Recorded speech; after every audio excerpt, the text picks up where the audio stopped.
Oh, hey everybody, and welcome to a very special holiday edition of The Gun Show. I'm your host, Sheila Gunn Reid, and normally on the show, I interview, or at least have a conversation with, somebody else. But today I'm having that conversation with you because we are expanding on something that we did last year called Letters to Ezra, where in my very Jewish boss awkwardly wore a Christmas hat and read your letters to him. Now, they could be anything, questions, well wishes, story ideas, whatever it was.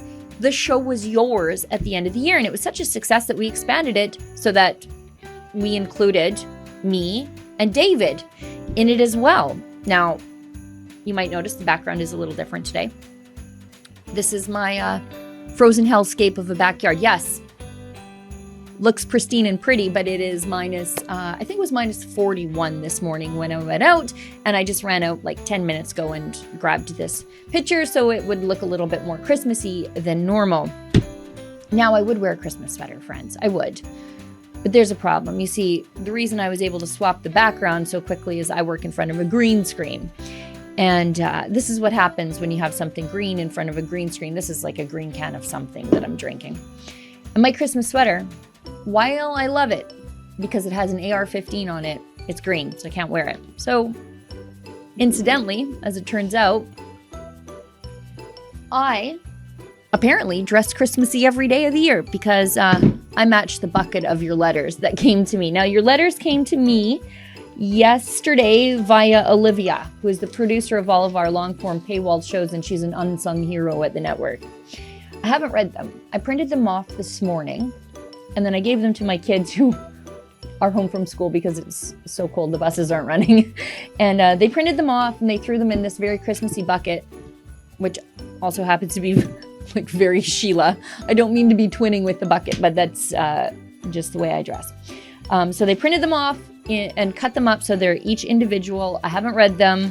For some reason, there's Halloween candy in the bottom of the bucket, but I don't know. If we get hungry halfway through, we'll give ourselves at least a little bit of insulin resistance. We'll see how it goes.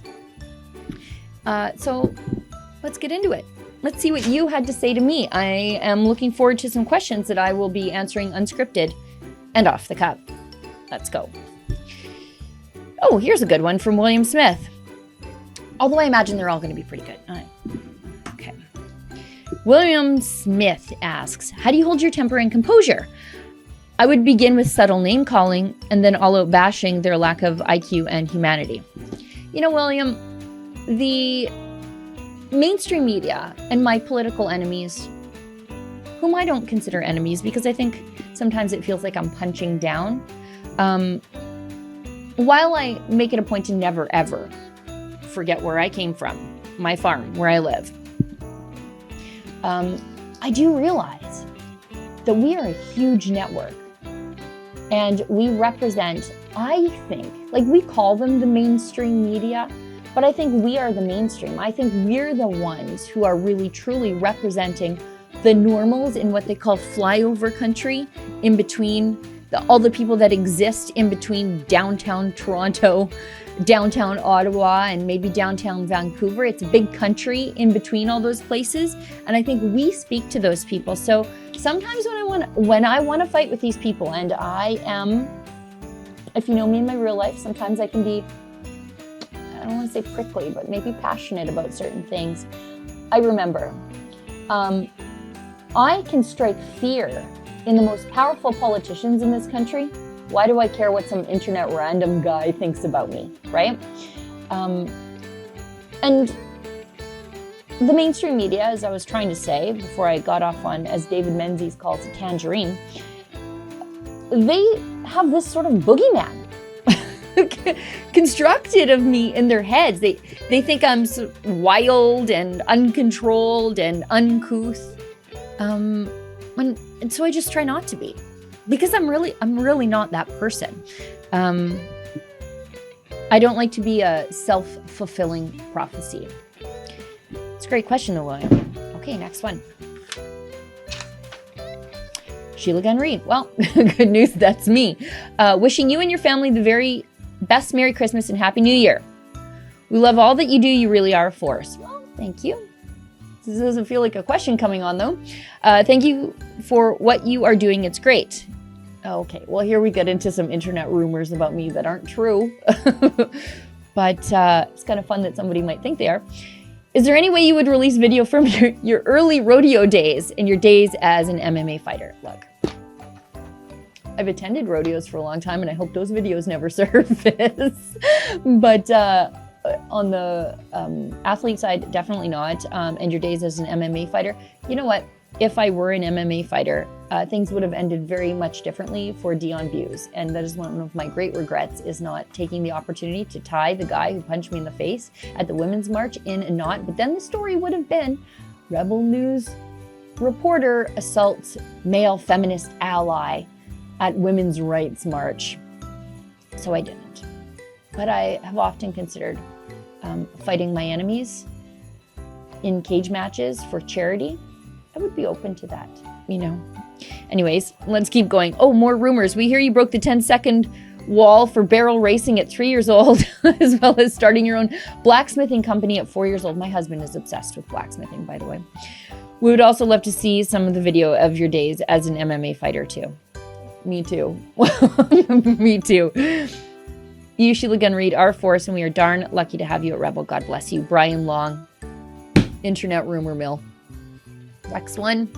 Oh, this one's taped together. Guess the kids must have cut a little too early. Hi there, just an old redneck doing some pondering. Why is it that no matter what a federal politician does, they never have to step down or resign? They can break all the laws of the land and there is nothing done. If normal people did the same, they would be in jail for life and stay there. But being a politician, they do not even get a slap on the wrist. I was under the impression that politicians work for the people and not the people working for the politicians to keep them in their ritzy jobs. Most of them could not get a job in the private sector and have to turn to politics. Frank Berthelot? I hope I said that right, Frank. Very good letter. It is true. I mean, look at Justin Trudeau. What did he do before he stumbled over his name into the Prime Minister's office? He was a part-time drama teacher, part-time snowboarder, and full-time debutante. Like, what did he do that Paris Hilton hasn't done? Actually, I think she probably works harder. I think she's got a makeup line. Like, I don't... So she's, like, wandered into entrepreneurship. But Justin Trudeau? No. And ethics violation after ethics violation? And what does he get? Slap on the wrist? A $300 fine here? The guy drives a car worth $1 million. There's no consequences for these people. And you are right. If you pulled some of this garbage in the private sector, insider trading at the very least. Okay, next one. Sorry, am I supposed to be breezing through these a little faster? I feel like remarking on all of them because they're just so good. It's hard to pick my favorite rebel because several of you have my daily attention. Well, I must tell you, you guys did pick your favorite rebel, and it was me. I won the Viewer's Choice Award. But out of all, like, the top, I guess, 5 were very, very, very close. And I had a last-minute campaign where I think I secured those last few votes. But it was very close. I narrowly pushed out Avi Amini, who has the entire continent of Australia voting for him. So I'm grateful that you guys chose me. Thank you so much. Anyways, you must get so tired of the constant fight, but thanks a million for doing this for us. Somebody has to stop the madness. Keep up the good work. And thanks to Lincoln, Drea, Adam, Abby, and the rest of the crew. Take care. Yeah, there's so many good people working at our company. You know, it's a little different because some people will say, like, don't you get tired of the constant fight? I see it as a privilege to be able to give voice to the concerns of normal people. Like, you look at the mainstream media coverage and sometimes it's like, have these people ever talked to a farmer or a rig hand or a truck driver or a construction worker or a carpenter or anybody like that? Have you ever met a welder in your life? Pipeliner? You read their news articles and you're like, obviously they haven't. They've never even gone outside of their little, like, Ottawa, Toronto, downtown Edmonton, Calgary bubble. You've never met a real person before and talked to them about their concerns. And I'm happy to say that most of us at the company are very, very real people. I think the only person who has formal journalist training is David Menzies, and we don't hold it against him. And I think he's forgotten more about journalism than most of us have ever learned. So, and I'm also grateful for the outlet. Like, when things make me angry, or bother me, I get to come downstairs into this fantastic little studio and make a video about it and realize that the video I make is going to resonate with people who are just like me, farm wives, wives of the oil patch. And so I guess, you do, like, you're in the fight all the time, but I don't know. I'm grateful. I'm grateful for the platform, which I wouldn't have without the support of our viewers at home. Dear Sheila, and that one was from Heather, in case I didn't say, I'm very sorry. That was from Heather. Dear Sheila, thank you for your efforts this year and for your dedication to delivering a view that resonates with me as a human and a Canadian. Not a lot of questions here, guys. Let me see if I can make it through this without getting, misty. Might be difficult. I feel it already, and I'm not an emotional person. That's not true, I am a little bit. I've become quite a fan of Rebel News and drifted away from the mainstream media. We saved another one. That's great. It's good, we've saved you. Your passion and drive for the truth has been inspirational. I look forward to shaking your hand one day and maybe even buying you a pint or a glass of wine. I'm more of a beer girl. I think probably you assumed that. I wish you and your family a very Merry Christmas and an amazing New Year, Colin. Well, Colin, thanks so much. It's funny that, we still call it, and I think it's just a matter of parlance that we call the government colonized media, the mainstream media, because they really aren't, right? Based on their viewership numbers and the number of people who they actually represent, the views of Canadians, they are the fringe. I think we're the mainstream. I think we represent everybody outside of downtown Ottawa, downtown Toronto, and maybe downtown Vancouver, and maybe downtown Montreal. Anybody who doesn't live in the downtown core and go to university or work for the government, I think we are the people who represent them. The normals. We're news for the normals, as I always say. This free episode of The Gun Show is brought to you by... Are you tired of walking around for hours this time of year looking for the perfect Christmas gift for your loved ones? Well, have no fear. Rebel News Christmas merch is here. When it comes to putting a smile on the face of the patriots in your life this Christmas, our Rebel News store has everything you'll need. Just like that lady singing in church for Thanksgiving. I got beans, greens, potatoes, tomatoes, lamb, ram, pork, dog, beans, greens, potatoes, tomatoes, chicken, turkeys, rat, you name it! We've got Christmas tees, Christmas hoodies, Christmas beanies. My personal favorite is the All I Want for Christmas is a New Prime Minister top. Can I get an amen in the back? But we also have the Rebel favorites that you can wear all year long, like our classic Is It Trudeau or Castro tee, or this new one that says free speech is a must. But warning in advance, the leftist Kevins and Karens of the world will be triggered. Now, if you head to rebelnewsstore.com right now, you can save. If you buy 2 unisex t-shirts, you get your third one free. All you have to do is use the coupon code Christmas and you're in business. And remember, everything that you buy at the rebelnewsstore.com not only blesses the loved ones you bought it for, it also helps support our independent journalism so we can keep on bringing you the other side of the story. Merry Christmas. X1. Boy, these letters are great. Dear Sheila, I would like to know what justification the Canadian Armed Forces have for their continued COVID-19 vaccination mandate. Although I think they just dropped it. And what policies, procedures, and processes were put in place to provide care and support to vaccine-injured soldiers. I don't think any. If you could get General Iyer to answer those questions, it would make my Christmas. Thank you for your continued efforts to bring heat and light to important issues. What does the good book say? Be salt and light. I hate to be conspiratorial, but it's real hard because so many of my conspiracy theories have turned into conspiracy facts over the last little bit. And I think a lot of people feel that way. But the Canadian Armed Forces were given all Moderna.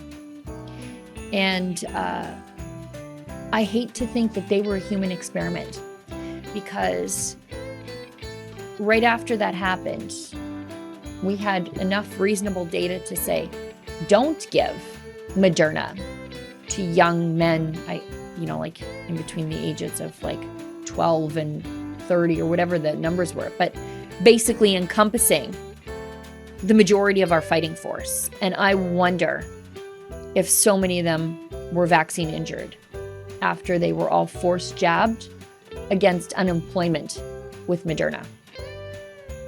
Anyways, next one. And that one had no name. So, but very, very good question.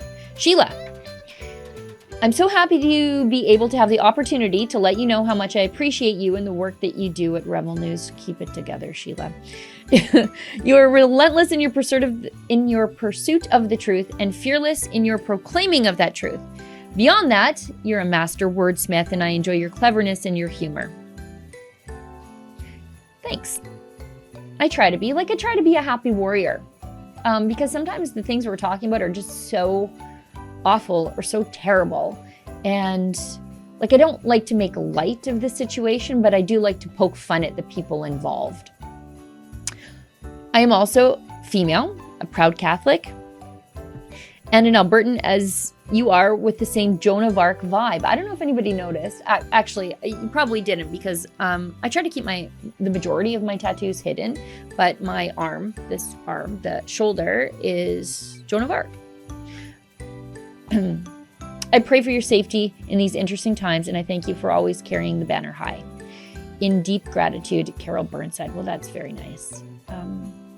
Like I said, I just try to talk about the things that matter to people like me, and I don't think I'm special.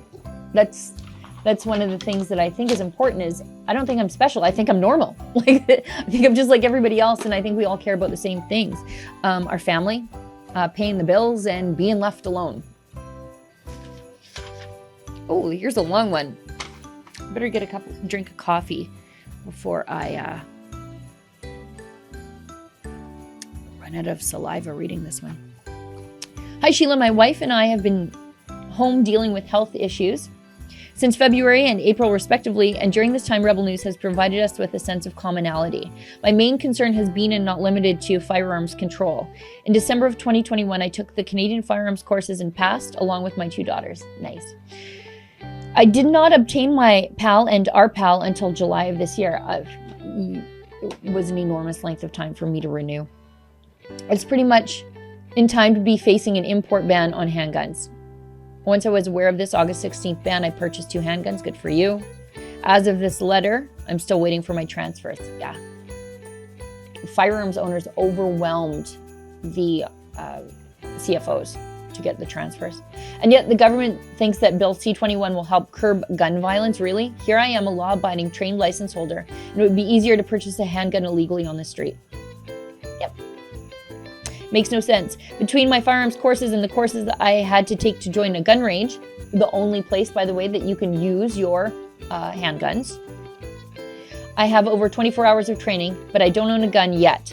I've invested a lot of money to get to this point, and like I said, I could own one illegally in a matter of hours. Anyway, really appreciate the time and effort you and everyone at Rebel News commit to telling the other side of the story. It means a lot to us. Please continue to do so for those that want to know the truth. Unfortunately, because of our health issues, we're not able to donate besides purchasing a t-shirt. However, we plan to do more in the future once we're better. Once again, thank you, and know that we support you all. Frank Scalia. Frank, I'm so glad that you took the initiative to go out and get your PAL and your RPAL.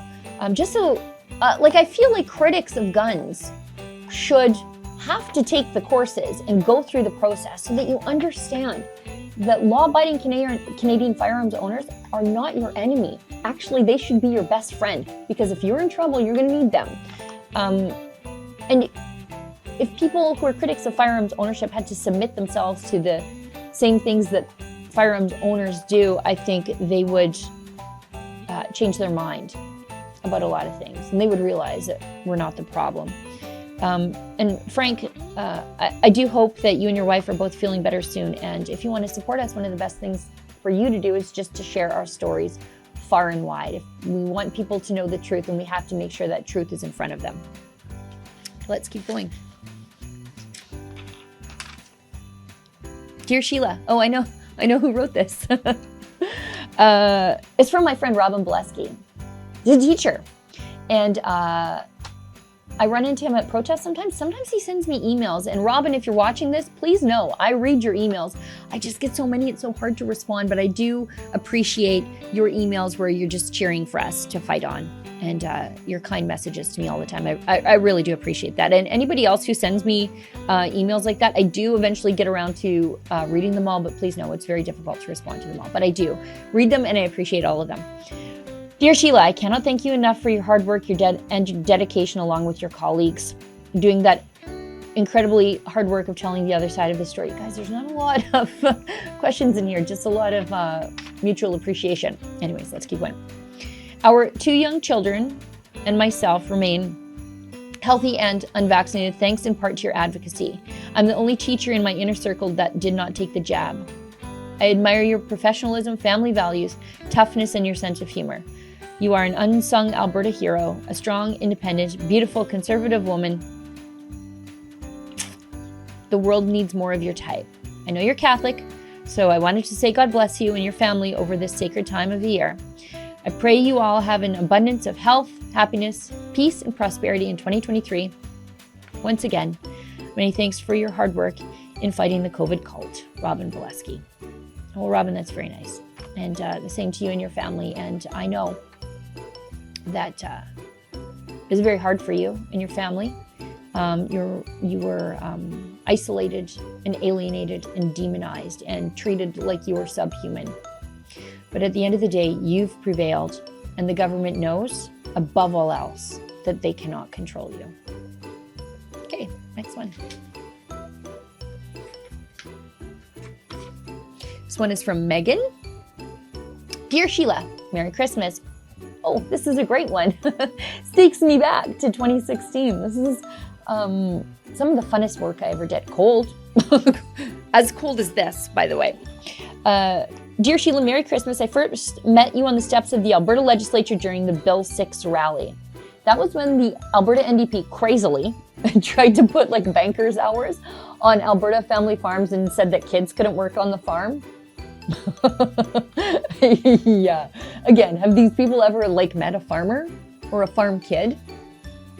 Anyway, that's what the NDP tried to do. Farmers rose up. You think the truck convoys are something to look at? You should have seen the tractor convoys all like before Christmas, bitterly cold, protesting, minus 25. I remember my camera, I couldn't keep batteries in my camera because it was just like sucking the life out of them so fast. I couldn't keep my microphone on because it was so cold, but I was the only journalist there speaking to the farmers.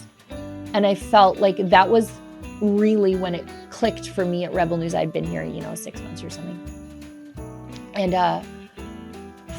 or no, it was more than that. It was the winter of 2016. This was really my first year at the company. And I remember thinking, is this what they mean when you were made for a time such as this?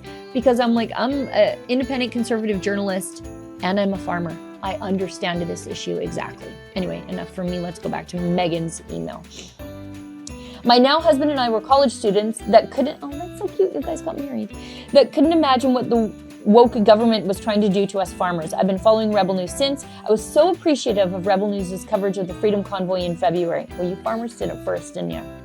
My husband participated the entire 6 weeks. It was nice to see positive coverage of what was happening rather than the lies of the mainstream media. Thank you for your hard work on finding truth. Never let politics or drama override your journalistic integrity. God bless, Megan. Megan, I'm very lucky because I'm very grounded. I have 3 kids and a husband and a normal life outside of journalism. Like I said, I'm a farmer, I'm an oil patch wife, so it's really easy for me not to get sucked in to the internet drama because I still got to go outside and weed my garden in the summer, and I got to run to town and get tractor parts. So it's really easy for me to stay normal. Okay, next one. Sheila, please find out what liberal ministry commissioned the new study to prove unvaccinated drivers are a danger on the roads because of their non-compliance with health measures. We did a couple stories on this. I should file an access to information on that because That was crazy. And unvaccinated drivers' insurance rates should reflect the fact that they're in danger. This is the biggest line of BS I've heard, and I can't believe my tax dollars are funding such a ridiculous study in Canada. Yeah, that was insane. I think I might be concerned about vaccinated drivers having a heart attack at the wheel, but I don't know. I'm not a scientist. Meanwhile, fully vaxxed pilots are dying in the air in the cockpits, and many medical episodes, or vaxcidents as they're called, are happening because of the vaccine. Yeah, a lot of died suddenly stuff happening out there. This is just another way to segregate, vilify, and coerce people into taking a tainted, harmful injection. Please expose this for what it really is, using examples of pilots and medical incidents while driving and heart attacks behind the wheel statistics. Tina Rezensoff. At the very least, I'm going to file for access to information, which is one of the most boring things I do here at Rebel News, but actually I think one of the most important things that I do here at Rebel News, because I think it's really important for us to hold the government to account for the things they say and do behind closed doors, because they never think anybody's ever going to pull back that curtain. And I do it like 12 times a week, filing for access to information. And I don't do it alone. We have a very excellent research helper who will remain anonymous, but again, another unsung hero at the company. Next one. It says, "You're a hero. I love that your name immediately puts fear and anxiety in the atrophied hearts of our opposition." You know, I'm not one of those feminists who says I don't want to give up my last name when I get married. That's not why I kept and it's not hyphenated. It's just one. I have two last names. It's just so darn cool. It's cool. Like, if you had the name Gunn, would you just give it away? Probably wouldn't you? Anyways, I've been following Rebel for so many years and always wish I could do more. I have a request. Can we get a t-shirt with a simple Rebel News logo? I think we have one in the store now. It just says Rebel. It doesn't even say Rebel News. It just says Rebel. And we have hats likewise and hoodies that say the same. They seem to be more effective at triggering people. Keep fighting the good fight, and God bless you and your family and the Rebel News team. Have the most splendid Christmas, Sheila. David Klein. Well, David, we do have the shirts that you're looking for, and the people who know, right? Like, they know that it means Rebel News, but some people don't know, and they're just like, hey, there's a guy who goes against grain. He's cool. Want to hang out with him. So it's like a wink, or as David Menzies would say, a bat signal to like-minded people. But those are available on rebelnewsstore.com, and be sure to keep checking back there because we're always adding new stuff over there. Okay, next one. Hey, Sheila. Hey. Sailing consumption. Oh, this is a fun one because I'm a firm believer in the fact that most of the nutritional advice that you've received as a human being in the last 40 years for sure, but getting close to 50 years, been wrong. It's been wrong. The food pyramid is upside down. Anyways. And I blame Kellogg's, but that's a long story. The sale and consumption of raw dairy has been a hot topic for the last 5 years. Sure has. Leading figures on the freedom side have been in court for this in the last year. I would have some thought this issue would be in your wheelhouse since you're a farmer. Do you have any interest in reporting on this? Calvin Arndt. I definitely will add this to the list of things that I want to report on. Because I don't know if you know, but I'm very interested in nutrition and how long before we were getting the COVID science wrong, we were getting nutrition science wrong. And also othering the doctors who were like, hey, actually, maybe we shouldn't eat so many carbohydrates. Like, maybe carbs are the problem and we should go back to the traditional human diet of meat and fat. And instead, we just give people medicine, statins, instead of saying, hey, like, maybe you shouldn't eat all those refined carbohydrates and gut-busting amounts of fiber. And much of the same advice has been wrong about raw dairy. And whatever you think about raw dairy, can we at least acknowledge that I'm not sure that we should be told by a government that we shouldn't be able to consume raw dairy fresh from the farmer, when this is the same government that's like, yeah, totally. You want to do hard drugs? Do them. Knock yourself out. You want to die? go to the pharmacist and ask them for medical assistance in dying. But they're worried that I'm going to get what? Some sort of bacteria that literally almost nobody gets from unpasteurized dairy. Like, the amount of people who actually get sick from unpasteurized dairy is like astronomically low, like worse than a statistical rounding error. But that government, the government that is like, hey, you want to do hard drugs? No big. We might even give them to you. It depends on what province you live in. They're telling me I can't talk to a farmer about getting some raw milk. Sure. Anyways, let's keep going. That was from Calvin. That was a great one. And I put it on my, some of you may not know, I'll give you a little sneak peek behind the scenes. I have a thing here where I'm always making notes and jotting down story ideas. And I get a lot of those story ideas from you guys. This free episode of The Gun Show is brought to you by...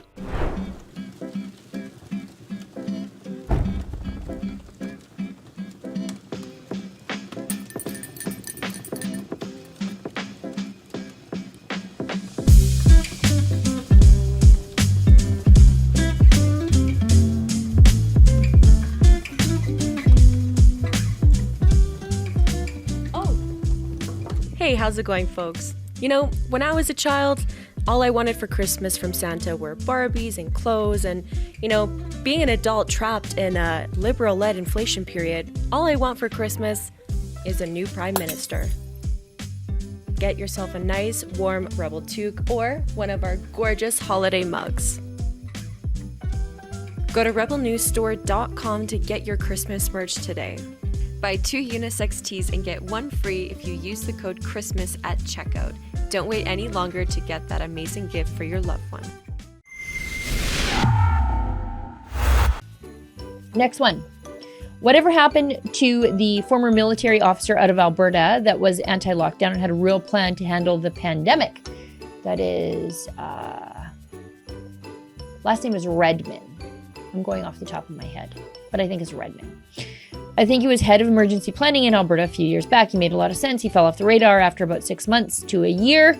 Was he canceled or bought off? Neither. I think he just got tired of not being listened to. And Jason Kenney wasn't listening to him. Now, Danielle Smith might. I think she actually even interviewed him on her show before she became a politician again. But I think he just was like, nobody's listening to me. I'm screaming into the wind. Peter Martin. Thank you for this, Peter. Natasha Liss. Hello, I'm a Rebel News supporter. I watched Sheila's interview on MAID. I don't know which one. I've done quite a few. I just had a question on 2 points. Sheila states that MAID is being performed on minors and that there is no waiting period any longer. I looked on the MAID website, see below, and it says that one has to be 18 and there is a waiting period. There is and there isn't a waiting period. In 2017, they eliminated the wait period for people who are terminally ill, but there is no definition of terminally ill. So you could have breast cancer and you could have 2 years ahead of you, but you can get MAID that day. So they've removed the 10-day wait period. And with regard to minors, there is parliamentary testimony, and full disclosure, this was revealed by my MP, Garnet Jennis, whom I see at church every now and then. Doctors testifying at parliamentary hearings out in the open saying, yep, we want to give this to babies. And he's got the video, Garnet has the video on his YouTube, on his Facebook page, on his Twitter, everywhere. And I actually included it in one of my videos that I did on the subject. So not an interview that I did, but like one of my Rebel News videos on the subject. And I know I get so many people who are like, Sheila, that's not how it is. Because it's so hard to believe the changes that have come into the medical assistance in dying protocols since 2016. It is definitely the slippery slope that we said would happen when they legalized these things. I get emails from people saying, Sheila, you're lying because this is what I had to do when my family went through this process 1 year, 2 years, 3 years ago. It's so hard for them to believe how quickly this has changed into something resembling eugenics. So if you, and if you click through on the government website, you can see, I think it is the 2021 changes, you'll see that the 10-day wait period is eliminated for people who have a terminal illness. And the problem with that is they don't really define terminal illness and what that means. So some people might define depression as a terminal illness. You know what I mean? Is there a resource source for these statements, or are they being proposed in legislation? I'm having a conversation with someone and they think this is disinformation. Brenda. And again, it's very hard to believe. I actually just responded to an email before I started filming this video from the person, the human being on the other end of our information line at Rebel News, because we actually have a human being on the other end of it. And they were disputing my numbers of 10,000 plus, I think it's 10,000, 10.6 thousand people last year in 2021 who received medical assistance in dying. It's one of the leading causes of death in this country. 3% of all deaths, or 3.3% of all deaths. And they couldn't believe it. They said I was lying. So I linked back to the government website. I get all my information from the government. And again, it's just so hard to believe that it's true. Because it's so shocking, right? You think we're a compassionate people, and people think, oh, we have socialized medicine. Everybody has access to a doctor. A lot of these people are pursuing medical assistance in death because of socialized medicine, denying them access to a doctor in a timely fashion. And so the suffering becomes so great. And sometimes their illness, which wasn't terminal, suddenly becomes terminal, especially over the course of the pandemic. How many people were denied cancer screenings because they had to keep those hospitals empty for wave after wave of COVID that never came? That one is deeply personal to me. This next one is, she leads with her chin. But I'm glad that you sent me a question as opposed to a comment, although I appreciate the comments, but I was hoping for a mix of all. Next one, this is more of an acknowledgement than a question. I truly admire the great courage and perseverance all of you reporters at Rebel News clearly display. It reminds me of how the good Cardinal Kafara had written to his sister Lucia the last year of Fatima, asking for her prayers. Sheila, keep it together. She wrote back to him saying, the final battle between the Lord and the reign of Satan will be about marriage and the family. Don't be afraid, she added, because anyone who operates for the sanctity of marriage and the family will always be contended and opposed in every way, because this is the decisive issue. It sure is, isn't it? And then she concluded, however, Our Lady has already crushed its head. May the Lord and His Blessed Mother bless you all at Rebel News, and may He keep strengthening you and protecting you. Chantal Nupanin? I hope I said that right. Very, very nice. And thank you for reminding me of the appearance at Fatima. Next one. I suppose I should just shut up and read these instead of adding all my comments. This next one. I think you're great, funny, entertaining, and informative. Wow, thank you. Merry Christmas to you, your family, and everyone at Rebel News. Fantastic work. Keep it going in 2023 and beyond. XX. Claire A. in the UK. Well, Claire, that's very nice. And as I always say, as long as the mainstream media remains terrible and unbalanced, I will always have a job telling the other side of the story, because they definitely won't. Next one. Hi, Sheila. As an Albertan, how do you feel about the gun grab? How do I feel about the gun grab? They're stealing my guns too, people. Do you think Danielle Smith will be able to not allow it to take effect in our province? Sandra. I think she's trying. I think she's doing as much as she can as a premier. She is basically creating a, I don't know what the right word is, amnesty zone in Alberta for us. She's told her RCMP not to enforce this gun grab, and I don't know how they could enforce the gun grab without going around and kicking in the doors of innocent, law-abiding Albertans, because the problem with the gun grab, besides that it's insane and will do nothing to stop violent crime, is that guns that are currently unrestricted, which means unregistered, are moving from unrestricted to prohib. So the government doesn't know where they are or who owns them.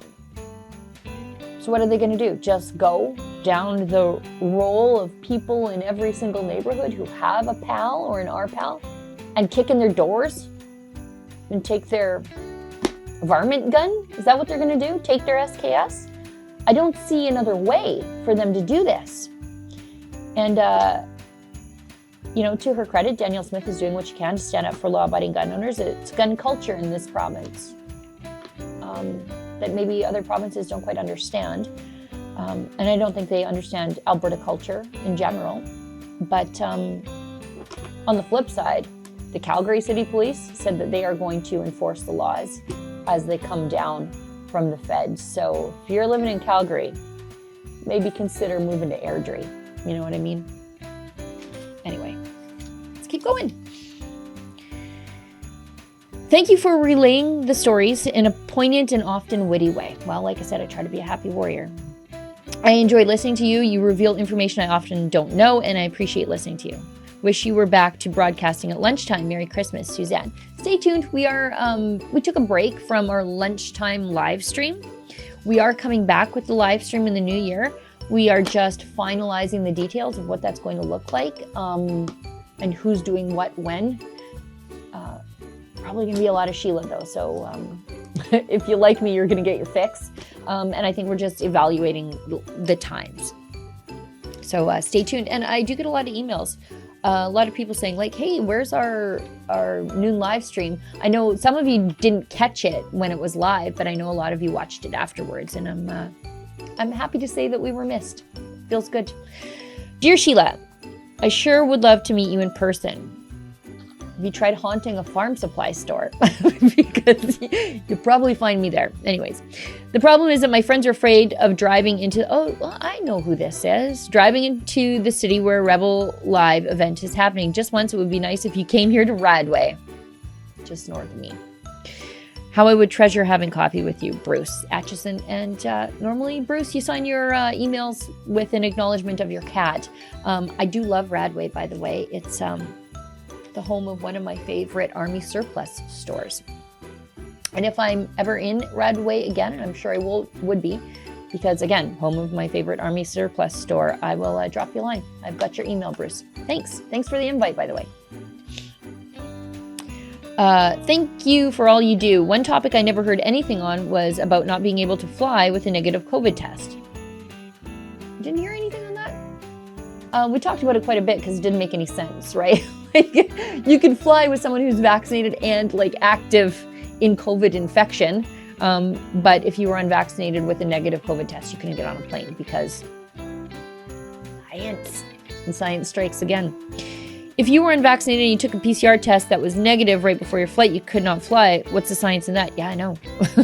Where's the logic? None of this was logical. Like, there's still, like, some places still have a vaccine requirement, even as the manufacturers are acknowledging that the vaccine doesn't stop the spread. And Justin Trudeau is what, on his 6th or 7th COVID infection? Like, no, it doesn't make sense, right? Other countries allowed that. They sure did. Why did Canada not offer that option? Well, the reason they didn't offer that option was because it was never about stopping the spread of the disease. It was about identifying who was compliant with the government. Who would just go along blindly because the government told them to, because some guy in a lab coat or some public health necromancer, as I call them, would stand up at a podium every single day and read death numbers to you to scare you into doing what she thought was the right thing, Dr. Dina Hinshaw.